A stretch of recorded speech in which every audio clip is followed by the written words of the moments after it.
प्रकारचं यज्ञ कार्य असेल तर दोघांनीच आजपासून तुमचा विवाह झाला आहे, आजपासून तुम्हाला दोघांना सोबत यज्ञ कर्माचा अधिकार प्राप्त झाला आहे. जोपर्यंत त्या तुमच्या हाताला हात लावणार नाही तोपर्यंत त्यांना सुद्धा 50% पुण्य मिळणार नाही. म्हणून आजपासून दोघांनी यज्ञ देवीचे कर्म आणि स्फोट स्मार्त कर्मे रुचव म्हणजे श्रौत आणि स्मार्त यज्ञ जे सांगितलं शास्त्रकारांनी त्या यज्ञाचा अधिकार आजपासून तुम्हाला प्राप्त होत आहे आणि ते तुम्ही दोघं एक साथ करतील. आजपासून उद्या तुमचं जर बाहेर देशात जर तुमचं ट्रान्सफर झालं तर तुम्ही तिलाच घेऊन जायचं आणि येताना सुद्धा तिलाच घेऊन यायचं. तिच्याशिवाय कुठल्याही प्रकारचा प्रवास किंवा कुठल्याही प्रकारचे यज्ञ कार्य तिच्या विना तुम्हाला करायचं नाही. मला लक्षात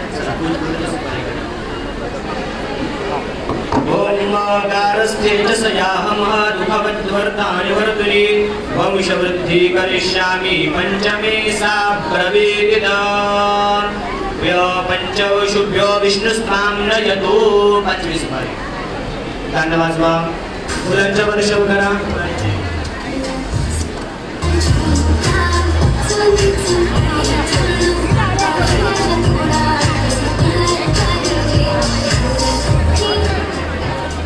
पाचवं वचन आपण असं घेतलेलं आहे की गार्हस्थ्यांच्या सहाय्यको सुख दुःखाने वर्तनी. आपल्या हिंदू धर्मामध्ये 4 आश्रम सांगितले जातात. त्याच्यामध्ये आजपासून तुम्ही गार्हस्थ आश्रमामध्ये प्रवेश करत आहात म्हणजे गृहस्थ आश्रमामध्ये तुमचा आजपासून प्रवेश झाला आहे. मग याच्या सर्वात महत्त्वाचं गृहस्थ आश्रमात काय आहे तर गार्हस्थ्यांच्या स्वयाहम सुख दुःखाने वर्तनी वंशवृद्धी करिष्यामी पंचमे सा ब्रवीदिदम्. आपल्या वंशाचा कुळाचा उद्धार आपल्या वंशाची वृद्धी या ठिकाणी झाली पाहिजे. त्यानंतर आपण एकमेकांना आदर सत्कार दिला पाहिजे. आपण जर एखाद्या मोठ्या माणसाच्या घरी गेलो एखाद्या मोठ्या लोकांच्या घरी गेलो आपण तिकडे बघतो की एखादा लहान मुलगा जरी असला ना तिची आई त्या एका नोकराला काय सांगते की तुम्ही खाली जा आणि मालकांना बोला. तो म्हातारा 50 वर्षाचा माणूस त्या एका लहान 7 वर्षाच्या मुलाला काय सांगतो की मालक आपल्याला आईने बोलवलं आहे. कारण की का बरं ते मालक त्यांना म्हणते कारण त्यांच्या आईनेच त्यांना त्या आवाजाने तर संबोधलं म्हणून त्यांना मालक म्हणून संबोधले गेलं त्या 50 वर्षाच्या म्हातारा माणसाला. म्हणून आपण जर एकमेकांना आदर केला तर आपल्या आजूबाजूचा परिवार आहे तो आपला आदर करणार आहे. म्हणून आपण एकमेकांना आदर करणार आणि आपल्या वंशाची वृद्धी करणार आणि त्यांना चांगले उत्तम प्रकारचे संस्कार आपल्याकडे लागले गेले पाहिजे असं आपण 5 वर्ष ठिकाणी परिपूर्ण केलं.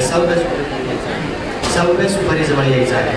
ओम सुख दुःखम सुखम चैव च दारिद्र्यम सुखम चैव शिशोभनम सुख दुःखेऽहं मित्रं षष्ठे वै सा ब्रवीदिदं षड्ऋतुभ्यो विष्णुस्त्वां नयतो.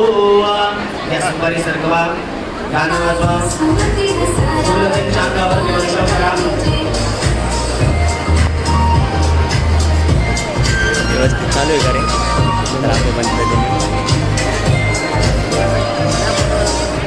गाणं बंद करा.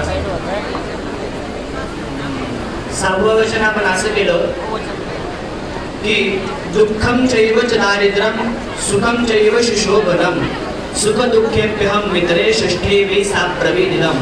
दादा आपल्याला ज्यावेळेस दुःख येतं सर्वात पहिला आपण कोणाकडे जातो? आपण कोणाला सांगू शकतो? आईच्या यादी आपण कोणाला सांगतो?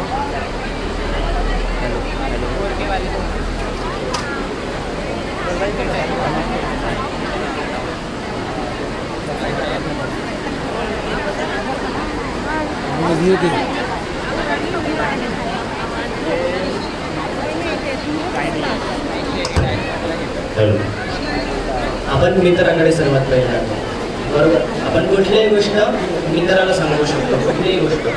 तसं आजपासून तुम्ही सुद्धा तुमचा एकमेकांवरती